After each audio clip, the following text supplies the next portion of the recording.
Ang video na ito mga kaubayan ay tungkol sa may kinalaman sa karamdaman na diabetic. Nang gagamitin ko po ay apdo ng baka. Yan po, apdo ng baka. Apdo ng baka mga kaubayan ay may kakayahan po na gumamot sa diabetic. Apdo po ng baka. Ang proseso po ng paggamit ng apdo ng baka, linuluto ko po itong apdo at tuwing may kakain po ako na may sabaw, ay linalagay ko po, yan po. Katulad po nito mga kaubayan, nagluto na po ako ng ulam ko, kukuha po ako ng sabaw noon at lalagyan ko po ng apdo. Ayan po apdo ng baka yan. Kung inyo pong napanood yung mga unang video nito, ito na po yung kasunod, aktual na po na ikakain ko sa kanin. Kukuha po ako ng sabaw mga kaubayan.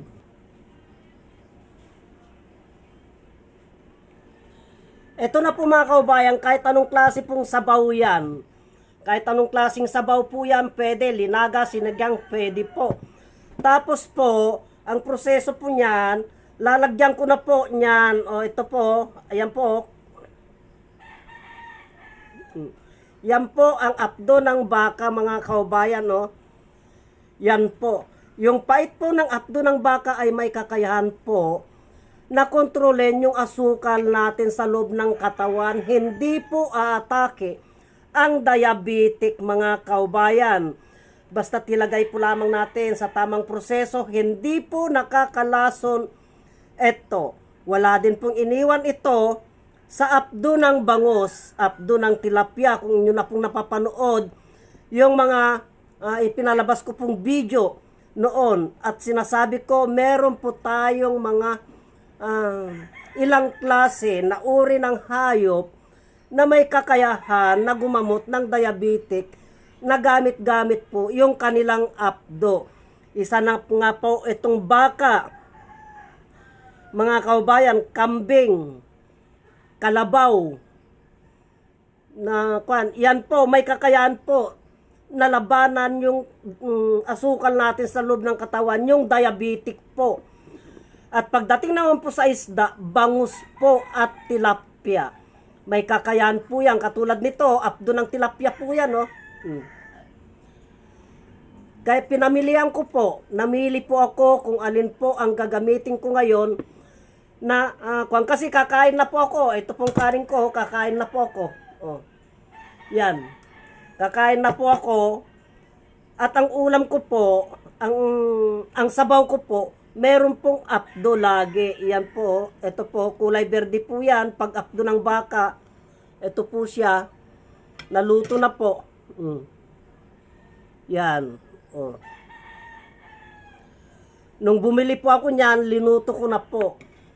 Mapait po yon, pero yung pait niya po, kung inyo pong lalasaan, yung apdo ng bangus, apdo ng baka, apdo ng tilapia, apdo ng kambing, apdo ng kalabaw, yung pait po nila, kung inyo pong lalasaan maigi mga kaubayan, ay kaiba po yung pait nila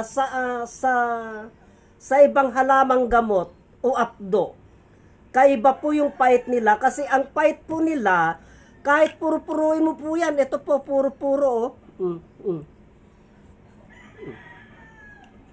kahit puro-puruin mo po yan, mararamdaman mo po yung pait nila na papasok sa loob ng iyong katawan. Masarap po, hindi po nakakalason yan mga kaubayan, itong apdo na itong mga apdo na ito. At yung pait po nila, hindi po nakakapekto sa loob ng ating katawan. Safety po tayo na uminom yan. Yang mga apdo na yan, basta't ilagay po lamang natin sa mga tamang proseso ang paggamit. Katulad nito, ang paggamit nito ng mga apdo, katulad nito, 3 klaseng apdo ng tilapia yan. Tuwing kakain po ako, pag gusto ko pong gamutin yung asukal sa loob ng aking katawan, tuwing kakain po ako at nag-ulam po ako ng sabaw, kukuha po ako ng isa niyan, isang apdo ng tilapia at ilalagay ko po sa sabaw ko, katulad nitong sabaw na ito, sabaw ng linaga. Ganyan po yan mga kaubayan ang tamang proseso ng paggamit ng mga apdo para sa ating mga karamdaman, para hindi umatake po yung mga karamdaman sa loob ng ating katawan. Isa na yan, yung asukal. Kasi pag tumaas yung asukal na yan sa loob ng ating katawan, sisiguraduhin ko po, apektado na po ang dugo natin yan. Magkakaproblema na din po tayo sa dugo, high blood din na din po tayo yan. Pag ang isang tao high blood na po yan, sisiguraduhin ko po yan, mga kaubayan, konektado na po sa diabetic yan. Kaya pag chinek up yan, pag ginamot yan, sari-sari na yan, biro mo.